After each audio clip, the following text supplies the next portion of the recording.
Meu nome é Maria Cristina Macedo, eu sou hematologista há 33 anos, trabalho com hematologia benigna, hematologia maligna, oncohematologia e transplante de medula óssea, com muito prazer. O linfoma é um tipo de câncer,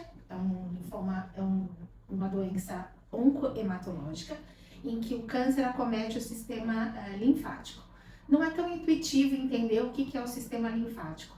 O sistema linfático é um conglomerado de gânglios que a gente tem distribuído em todo o nosso organismo, que fica externamente, é mais fácil de entender. Então, a gente tem os linfonodos aqui na região cervical, na região axilar, na região inguinal, mas eles estão distribuídos pelo organismo inteiro, inclusive internamente, região torácica, região abdominal.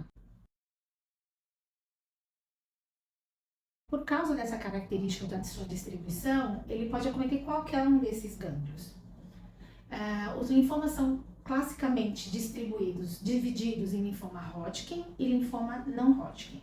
Do ponto de vista clínico, eles são muito parecidos, e o que vai fazer a distinção entre um tipo e outro é o anátomo-patológico, ou seja, precisa de uma biópsia do gânglio para confirmar qual tipo de linfoma que a gente tem. O linfoma Hodgkin é bem menos frequente que o linfoma não Hodgkin. Existem 4 subtipos de linfoma Hodgkin, mas existem mais de 50 subtipos de linfoma não Hodgkin.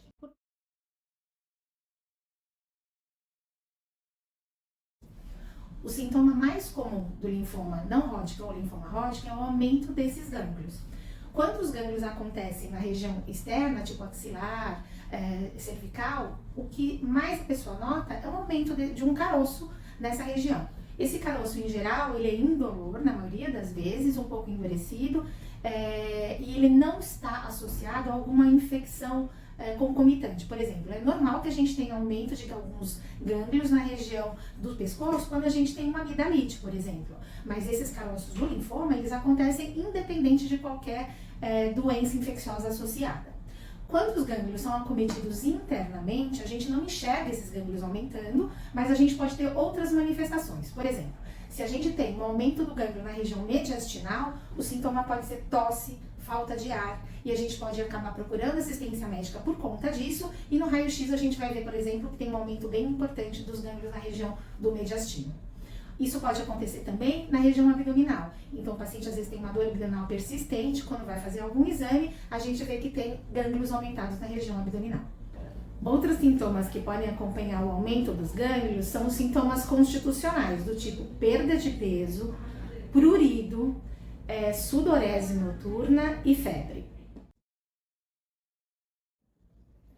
O tratamento do linfoma vai depender do tipo do linfoma. Como eu expliquei, no linfoma não Hodgkin, por exemplo, que é o mais comum, existem cerca de 50 subtipos.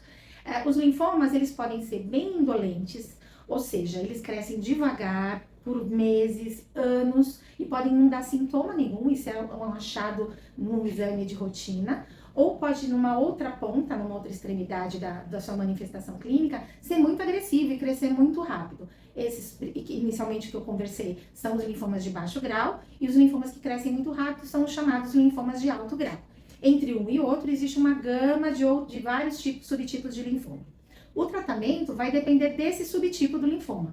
Pode ser, por exemplo, nos casos bem indolentes, em que não há nenhuma manifestação clínica importante de um paciente, ou pode ser simplesmente observação, ou seja, wait and watch. A gente olha, observa e vai acompanhando o paciente. E só trata se ele vier de algum problema. Isso a gente pode fazer nos linfomas que são bem indolentes. Nos linfomas agressivos não há essa possibilidade, sempre precisa tratar. E o tratamento, na maioria das vezes, é de quimioterapia, poliquimioterapia, associada à imunoterapia.